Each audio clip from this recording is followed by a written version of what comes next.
Hello, hello, and welcome to another stream of Dracula. No, why am I saying Dracula? Not Dracula, Frankenstein. Let me just get onto my stream manager. I can find the page. Here we go, stream manager. Just to check that everything is hunky dory over there. It all looks to be okay for now. Also, I messed with some mic settings, and I don't know whether or not they've made a positive difference or not. So, uh, please let me know how the mic settings are.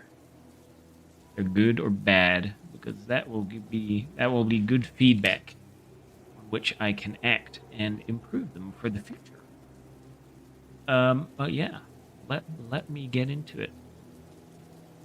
Actually, let me get some water first. That is very important for reading, so my throat does not become the desert.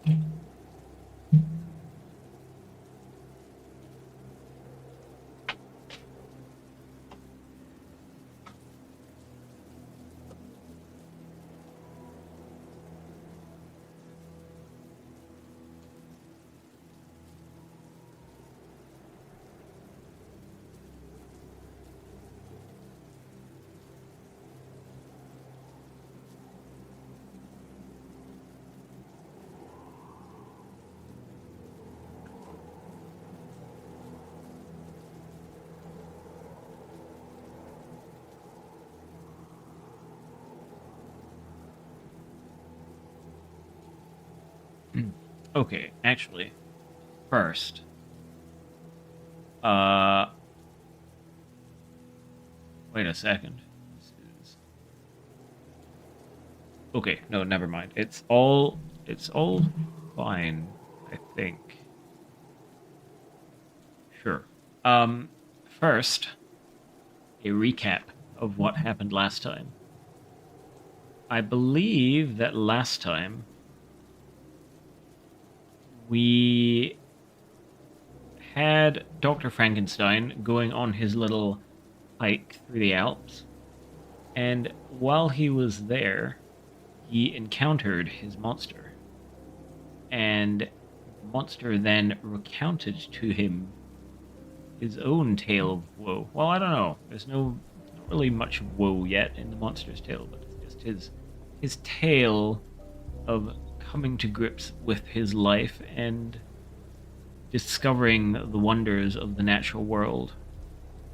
Which I don't really understand because I assume his brain had come from somebody, and that person would surely understand everything that's going on. But anyway,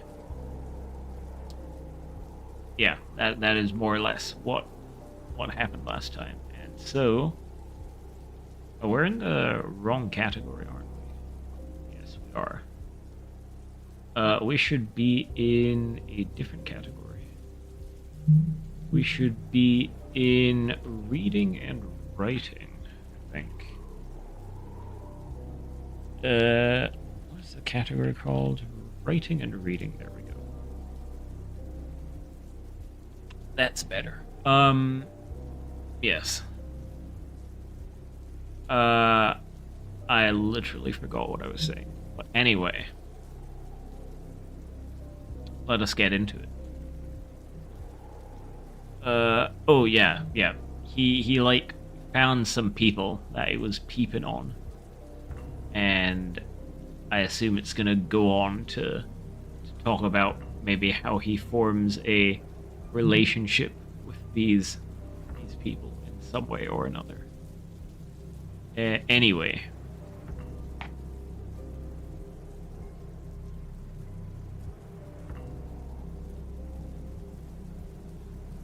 Chapter 12. I lay on my straw, but I could not sleep. I thought of the occurrences of the day. What chiefly struck me was the gentle manner of these people, and I longed to join them, but dared not. I remembered too well the treatment I had suffered the night before from the barbarous villagers, and resolved, whatever course of conduct I might hereafter think it right to pursue, that for the present I would remain quietly in my hovel, watching and endeavoring to discover the motives which influenced their actions. The cottagers arose the next morning before the sun. The young woman arranged the cottage and prepared the food, and the youth departed after the first meal.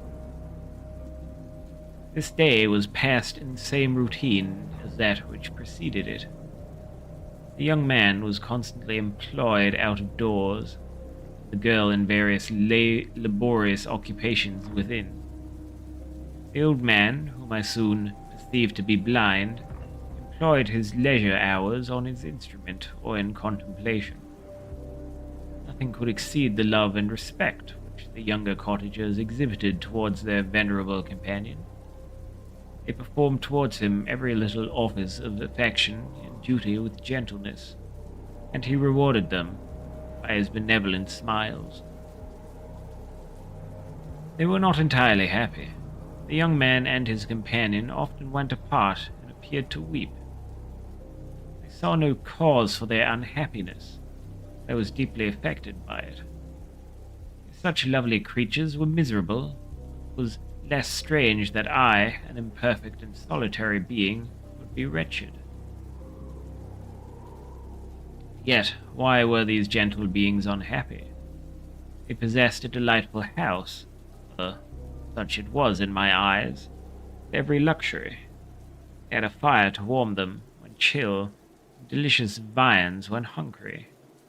They were dressed in excellent clothes, and still more, enjoyed one another's company and speech, interchanging each day looks of affection and kindness. What did their tears imply? Did they really express pain? I was at first unable to solve these questions, but perpetual attention and time explained to me many appearances which were at first enigmatic. A considerable period elapsed before I discovered one of the causes the uneasiness of this amiable family was poverty. They suffered that evil in a very distressing degree. Their nourishment consisted entirely of the vegetables of their garden, and the milk of one cow, which gave very little during the winter, when its masters could scarcely procure food to support it. They often, I believe, suffered the pangs of hunger very poignantly, especially the two younger cottagers. Several times they placed food before the old man, and they reserved none for themselves. This trait of kindness moved me sensibly. I had been accustomed, during the night, to steal a part of their store for my own consumption, but when I found that in doing this I inflicted pain on the cottagers, I abstained and satisfied myself with berries, nuts, and roots, I gathered from a neighboring wood. I discovered also another means through which I was enabled to assist their labors. I found that the youth spent a great part of each day in collecting wood for the family fire, and during the night I often took his tools, the use of which I quickly discovered, and brought home firing sufficient for the consumption of several days. I remember the first time I did this, the young woman, when she opened the door in the morning, appeared greatly astonished on seeing a great pile of wood on the outside. She uttered some words in a loud voice, and the youth joined her, who also expressed surprise. I observed with pleasure that he did not go to the forest that day, but spent it in repairing the cottage and cultivating the garden. By degrees, I made a discovery of still greater moment. I found that these people possessed a method of communicating their experience and feelings to one another by articulate sounds. I perceived that the words they spoke sometimes produced pleasure or pain, smiles or sadness, in the minds and countenances of the hearers. This was indeed a godlike science, and I ardently desired to become acquainted with it. I was baffled in every attempt I made, for this purpose. Their pronunciation was quick, the words they uttered not having any apparent connection with visible objects. I was unable to discover any clue by which I could unravel the mystery of their reference. By great application, however, and after having remained during the space of several revolutions of the moon in my hovel, I discovered the names that were given to some of the most familiar objects of discourse. I learned and applied the words fire, milk, bread, and wood. I learned also the names of the cottagers themselves. The youth and his companion had each of them several names. The old man had only one, which was father. The girl was called sister or Agatha, and the youth Felix, brother or son. I cannot describe the feeling I felt when I learned the ideas appropriated to each of these sounds and was able to pronounce them. I distinguished several other words without being able as yet to understand or apply them, such as good, dearest, unhappy. I spent the winter in this manner. The gentle manners and beauty of the cottagers greatly endeared them to me. When they were unhappy, I felt depressed. When they rejoiced, I sympathized in their joys.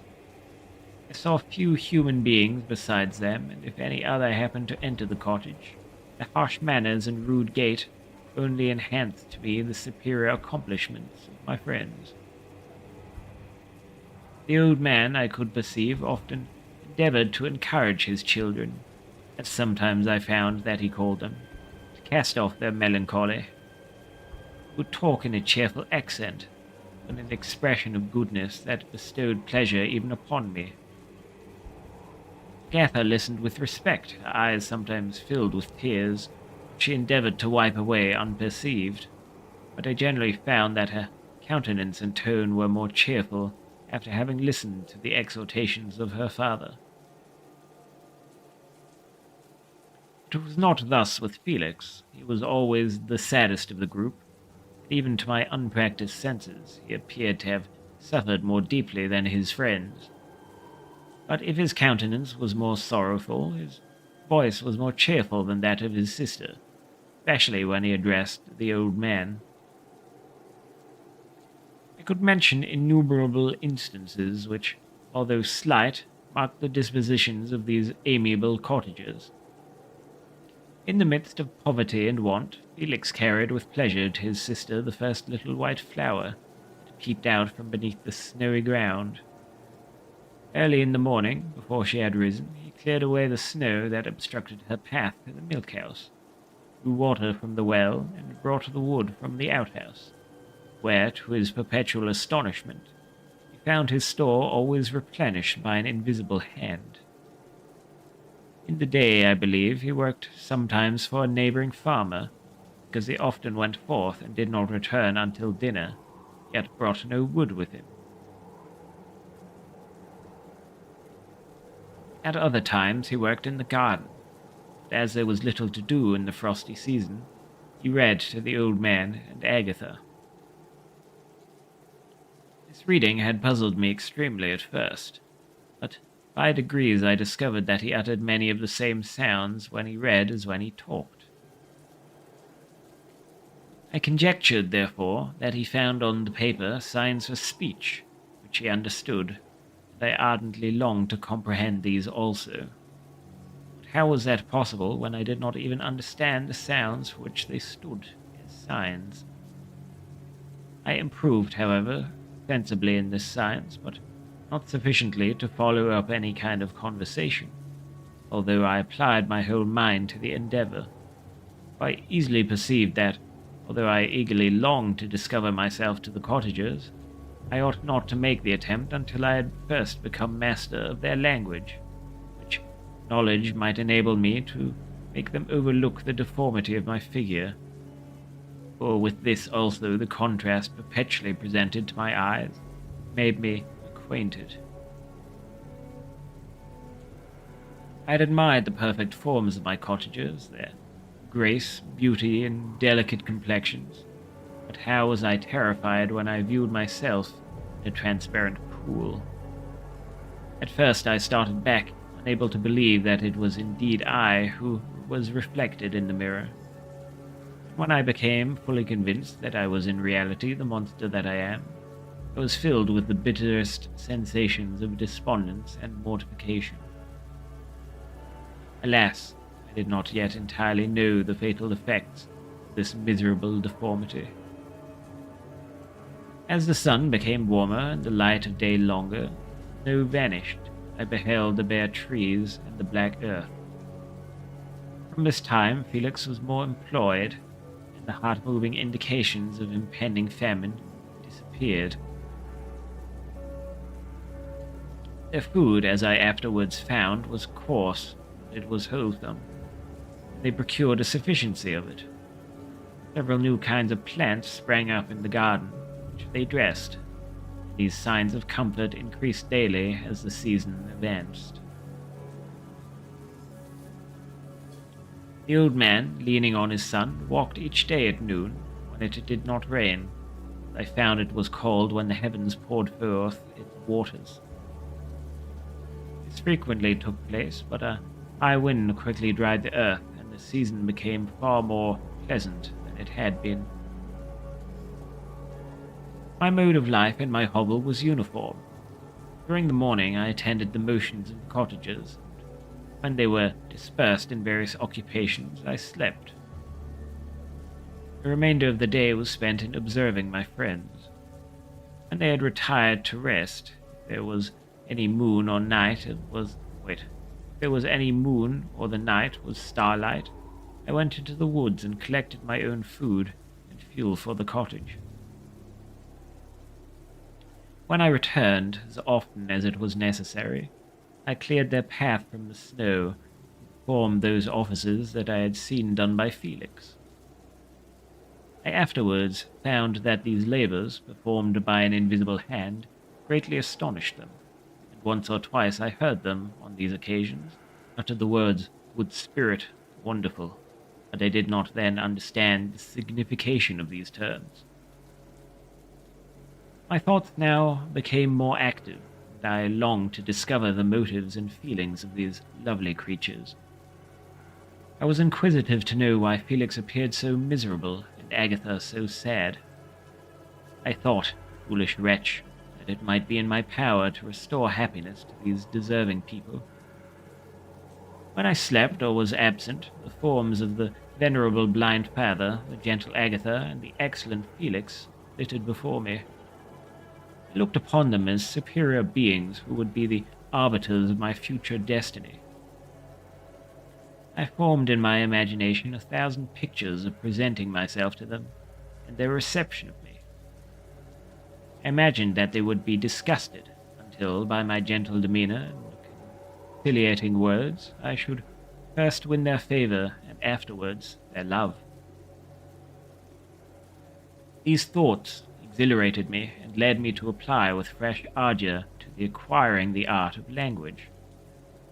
My organs were indeed harsh but supple, and although my voice was very unlike the soft music of their tones, yet I pronounced such words as I understood with tolerable ease.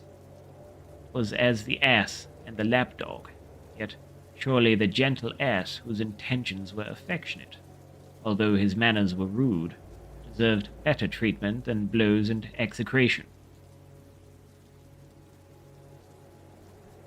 The pleasant showers and genial warmth of spring greatly altered the aspect of the earth.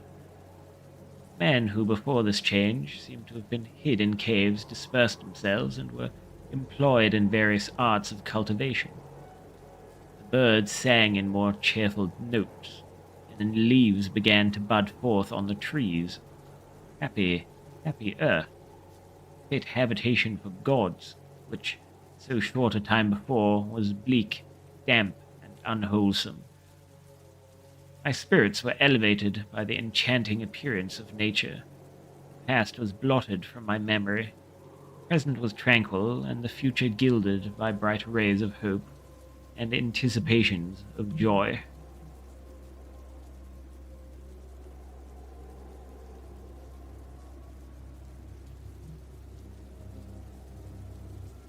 Chapter 13. I now hasten to the more moving part of my story. I shall relate events that impress me with feelings which, from what I had been, have made me what I am. Spring advanced rapidly, and the weather became fine, and the skies cloudless. It surprised me that what before was desert and gloomy should now bloom with the most beautiful flowers and verdure. My senses were gratified and refreshed by 1,000 scents of delight, 1,000 sights of beauty. It was on one of these days when my cottagers periodically rested from labor. The old man played on his guitar, and the children listened to him. That I observed the countenance of Felix was melancholy beyond expression. He sighed frequently, and once his father paused in his music, and I conjectured by his manner that he inquired the cause of his son's sorrow. Felix replied in a cheerful accent, and the old man was recommencing his music when someone tapped at the door. It was a lady on horseback, accompanied by a countryman as a guide. The lady was dressed in a dark suit, covered with a thick black veil. Agatha asked a question, to which the stranger only replied by pronouncing, in a sweet accent, the name of Felix. Her voice was musical, but unlike that of either of my friends. On hearing this word, Felix came up hastily to the lady, who, when she saw him, threw up her veil. I beheld a countenance of angelic beauty and expression. Her hair of a shining raven black, and curiously braided. Her eyes were dark but gentle, although animated. Her features of a regular proportion, and her complexion wondrously fair, each cheek tinged with a lovely pink. Felix seemed ravished with delight when he saw her. Every trait of sorrow vanished from his face. It instantly expressed a degree of ecstatic joy of which I could hardly have believed it capable. His eyes sparkled, his cheek flushed with pleasure. At that moment I thought him as beautiful as the stranger. She appeared affected by different feelings. Wiping a few tears from her lovely eyes, she held out her hand to Felix, who kissed it rapturously, and called her, as well as I could distinguish, his sweet Arabian. She did not appear to understand him, but smiled. He assisted her to dismount, and dismissing her guide, conducted her into the cottage. Some conversation took place between him and his father. The young stranger knelt at the old man's feet, and would have kissed his hand, but he raised her and embraced her affectionately.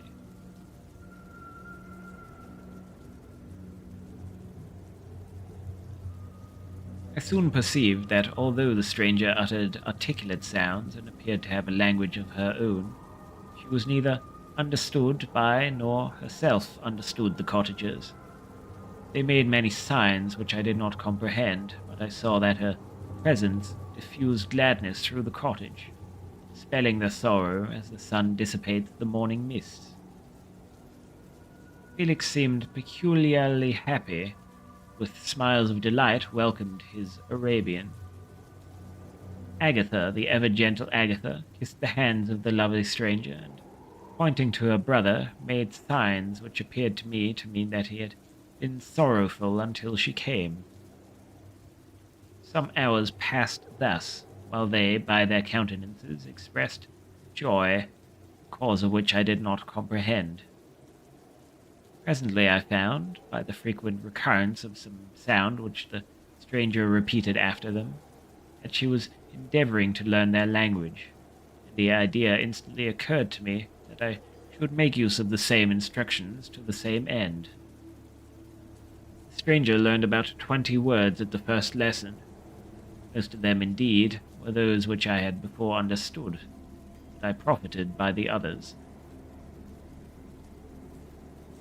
As night came on, Agatha and the Arabian retired early. When they separated, Felix kissed the hand of the stranger and said, Good night, sweet Sappy. He sat up much longer, conversing with his father. By the frequent repetition of her name, I conjectured that their lovely guest was the subject of their conversation. I ardently desired to understand them, and bent every faculty towards that purpose, but found it utterly impossible.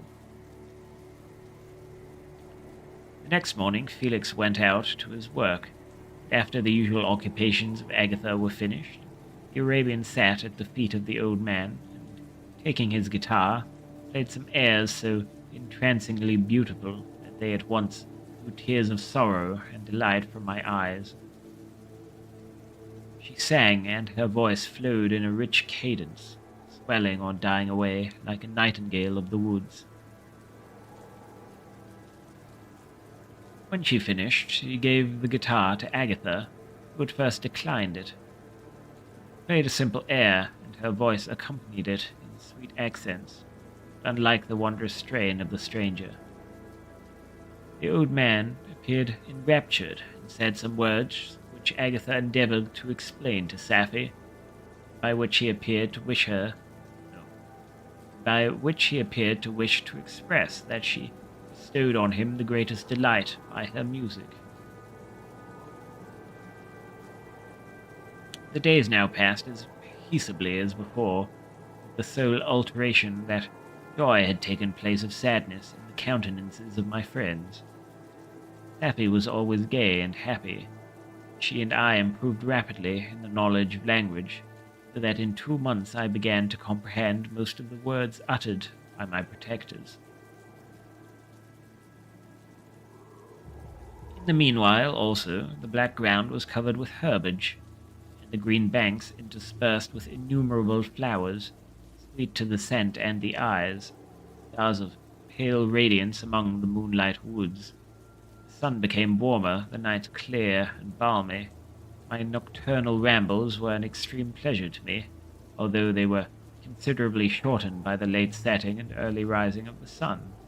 I never ventured abroad during daylight, fearful of meeting with the same treatment I had formerly endured in my first village which I entered.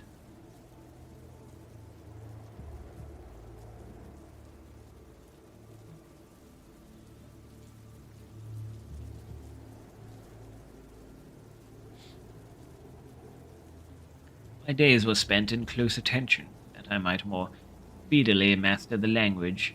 I may boast that I improved more rapidly than the Arabian, understood very little and conversed in broken accents, while I comprehended and could imitate almost every word that was spoken. While I improved in speech, I also learned the science of letters, as it was taught to the stranger. This opened before me a wide field of wonder and delight. The book from which Felix instructed Safie was Bornet's Ruins of Empires. I should not have understood the purport of this book had not Felix, in reading it, given very minute explanations. He had chosen this work, he said, because the declamatory style was framed in imitation of the Eastern authors. Through this work I obtained a cursory knowledge of history. A view of the several empires at present existing in the world gave me an insight into the manners, governments, and religions of the different nations of the earth. I heard of the slothful Asiatics, the stupendous genius and mental activity of the Grecians, the wars and wonderful virtue of the early Romans, their subsequent degenerating, the decline of that mighty empire, chivalry, Christianity, and kings.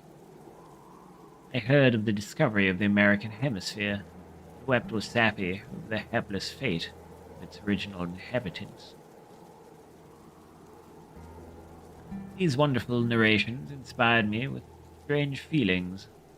Was man, indeed, at once so powerful, so virtuous, and so magnificent, yet so vicious and base? He appeared at one time a mere scion of the evil principle, and at another as all that can be conceived of noble and godlike. To be a great and virtuous man appeared the highest honor that can befall a sensitive being. To be base and vicious many on record have been, appeared the lowest degradation, a condition more abject than that of the blind mole or harmless worm. For a long time I could not conceive how one man could go forth to murder his fellow, or even why there were laws and governments. But when I heard the details of vice and bloodshed, my wonder ceased and I turned away with disgust and loathing. Every conversation of the cottagers now opened new wonders to me. While I listened to the instructions which Felix bestowed upon the Arabian, the strange system of human society was explained to me. I heard of the division of property, of immense wealth and squalid poverty, rank, descent, and noble blood. The words induced me to turn towards myself. I learned that the possessions most esteemed by your fellow creatures were high and unsullied descent, united with riches. A man might be respected with only one of these advantages, but without either he was considered, except in very rare circumstances, a vagabond and a slave, doomed to waste his powers for profits of the chosen few. What was I? Of my creation and creator I was absolutely ignorant, but I knew that I possessed no money, no friends, no kind of property. I was, besides, endued with a figure hideously deformed and loathsome. I was not even of the same nature as man. I was more agile than they, and could subsist upon coarser diet. I bore the extremes of heat and cold with less injury to my frame. My stature far exceeded theirs. When I looked around, I saw and heard of none like me. Was I, then, a monster, a blot upon the earth, which all men fled, and whom all men disowned? I cannot describe to you the agony that these reflections inflicted upon me. I tried to dispel them, but sorrow only increased with knowledge. Oh, that I had for ever remained in my native wood, nor known nor felt beyond the sensations of hunger, thirst, and heat.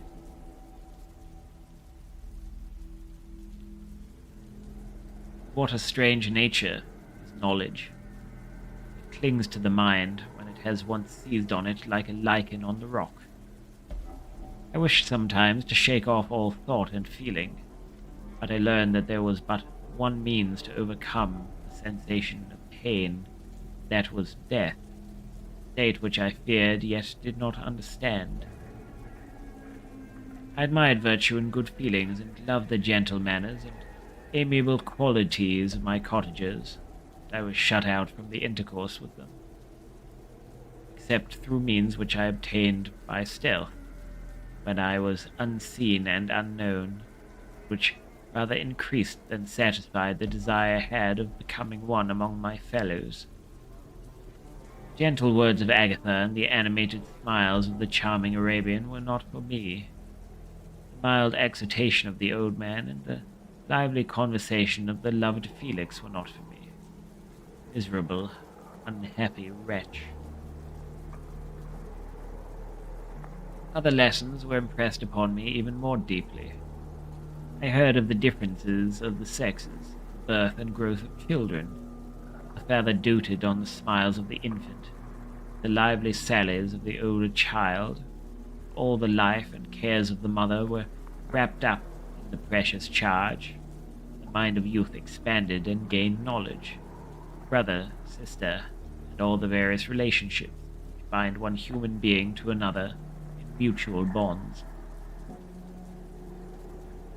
But where were my friends and relations?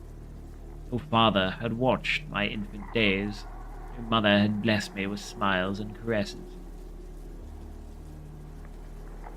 Or if they had, all my past life was now a blot, a blind vacancy in which I distinguished nothing.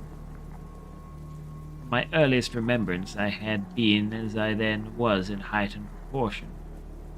I had never yet seen a being resembling me, or who claimed any intercourse with me. What was I? The question again recurred, to be answered only with groans. I will soon explain to what these feelings tended, but allow me now to return to the cottagers, whose story excited in me such various feelings of indignation, delight, and wonder, which all terminated in additional love and reverence for my protectors. For so I loved, in an innocent, half-painful self-deceit, to call them.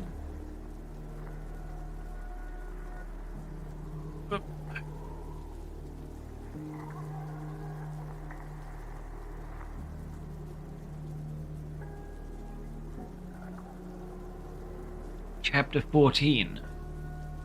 Some time elapsed before I learned the history of my friends.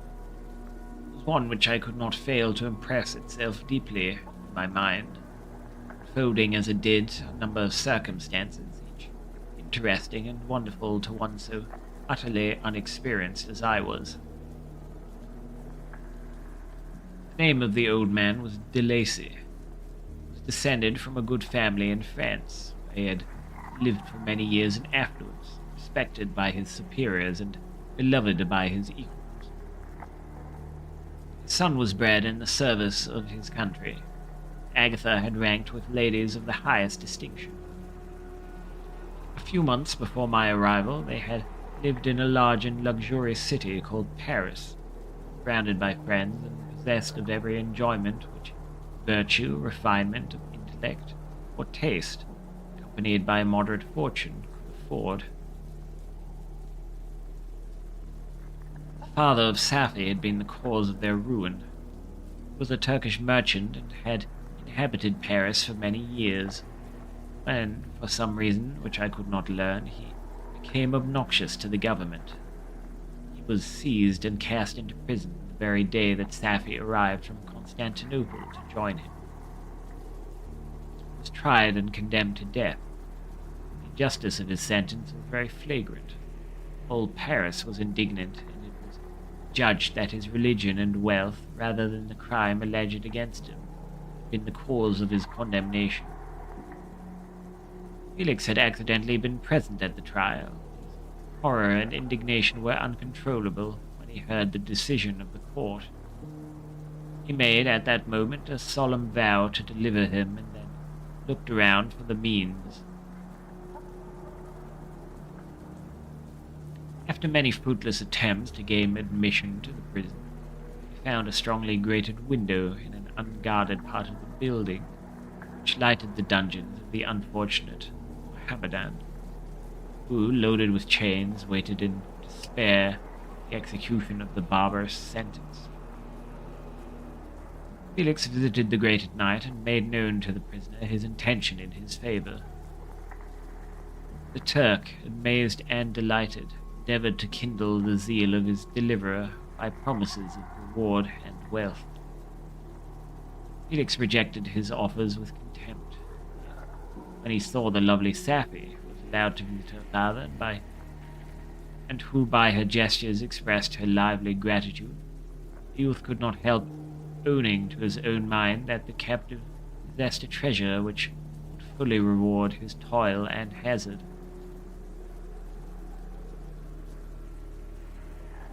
Turk quickly perceived the impression that his daughter had made on the heart of Felix, and endeavored to secure him more entirely in his interests by the promise of her hand in marriage, as soon as he should be conveyed to a place of safety. Felix was too delicate to accept this offer, yet he looked forward to the probability of the event as to the consummation of his happiness.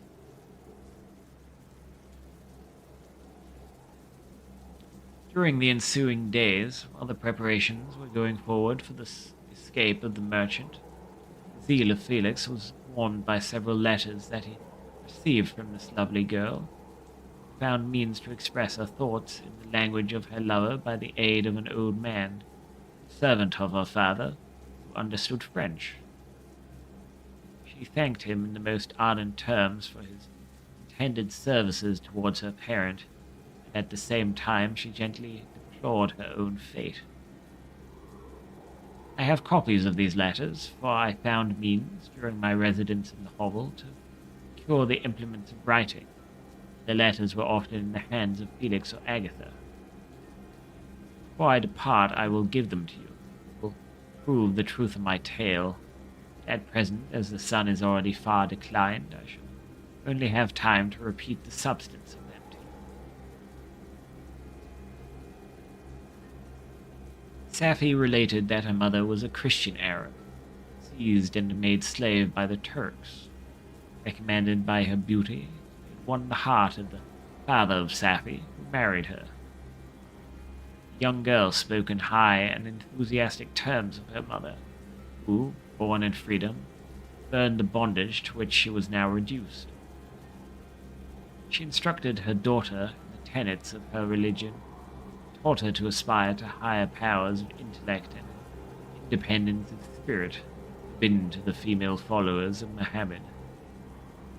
This lady died, but her lessons were indelibly impressed on the mind of Safi, who sickened at the prospect of again returning to Asia and being immured within the walls of a harem, allowed only to occupy herself with infantile amusements, ill suited to the temper of her soul, now accustomed to grand ideas and a noble emulation for virtue. The prospect of marrying a Christian and remaining in a country where women were allowed to take a rank in society was enchanting to her.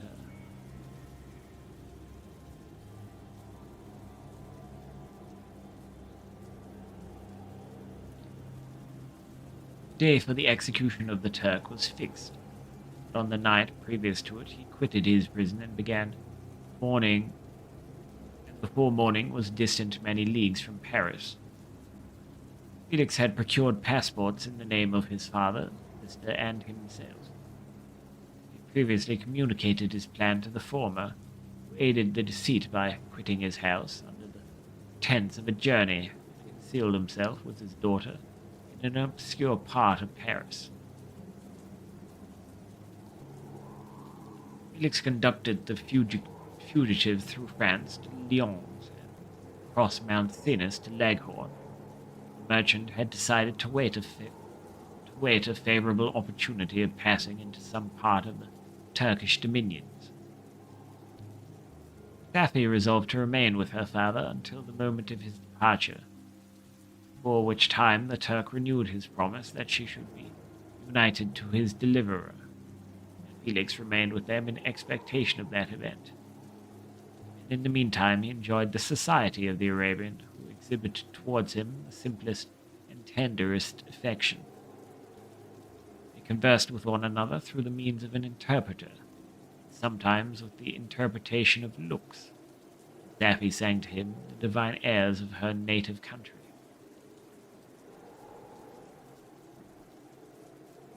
The Turk allowed this intimacy to take place, and encouraged the hopes of the youthful lovers, while in his heart he had formed far other plans. He loathed the idea that his daughter should be united to a Christian, but he feared the resentment of Felix if he should appear lukewarm. He knew that he was still in the power of his deliverer if he should choose to betray him to the Italian state which they inhabited. He revolved 1,000 plans by which he should be enabled to prolong the deceit until it might be no longer necessary, secretly to take his daughter with him when he departed. His plans were facilitated by the news which arrived from Paris.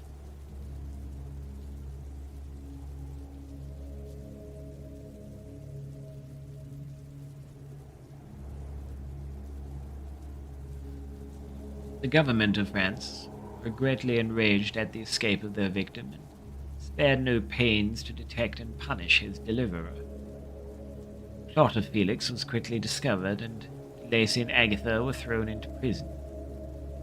News reached Felix and roused him from his dream of pleasure. His blind and aged father and his gentle sister lay in a noisome dungeon, while he enjoyed the free air and the society of her whom he loved.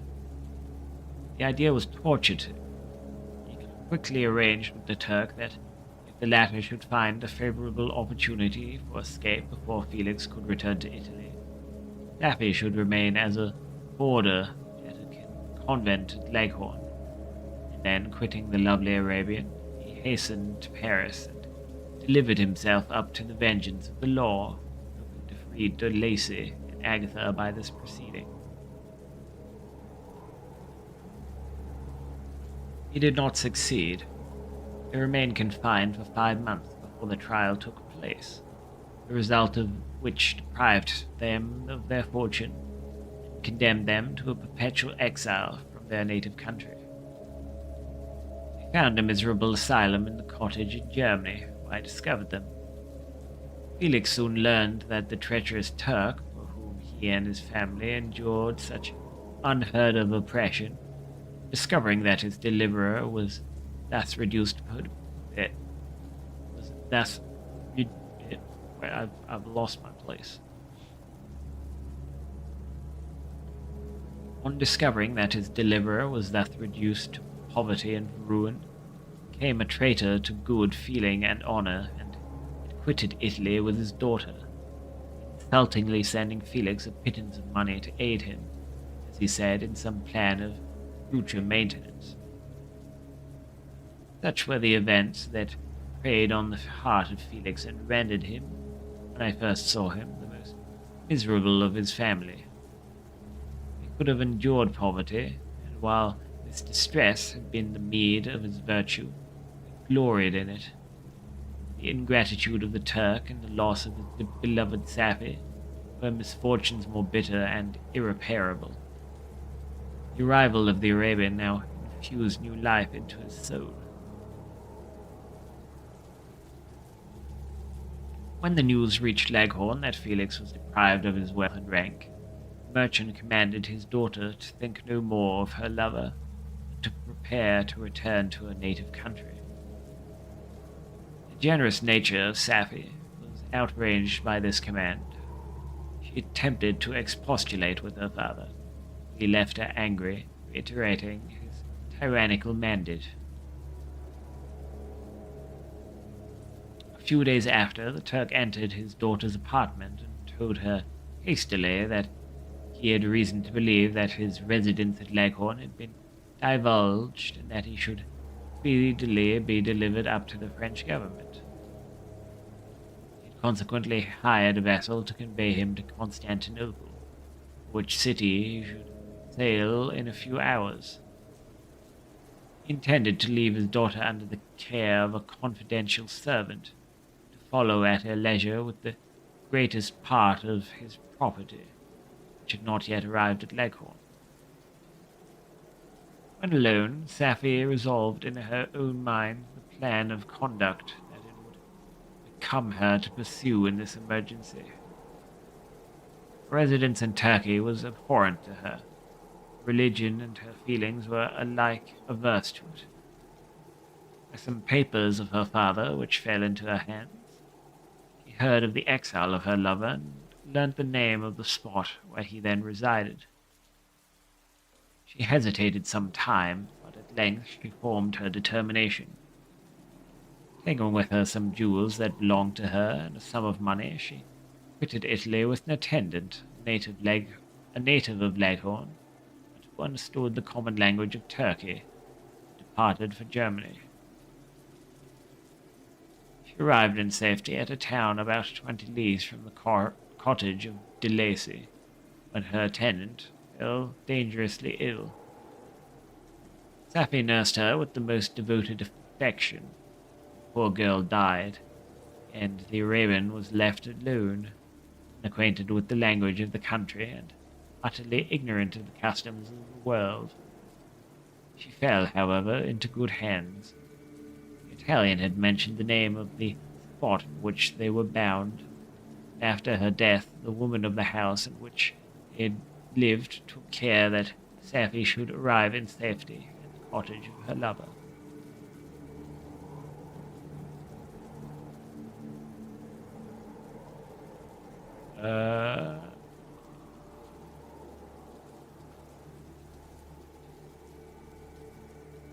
Wait, who's the Italian? Was there an Italian earlier? Either way, I think I'm done with streaming for today. I've become very tired all of a sudden. So, yeah. Is anybody still here? Let me know how my mic quality is, because I did some fiddling and I would like to get the settings all fixed up before I do more long-term streaming, because nobody wants to listen to a shitty mic for several hours on end. But yeah, that's all for today. Catch you later. I need to go and sleep.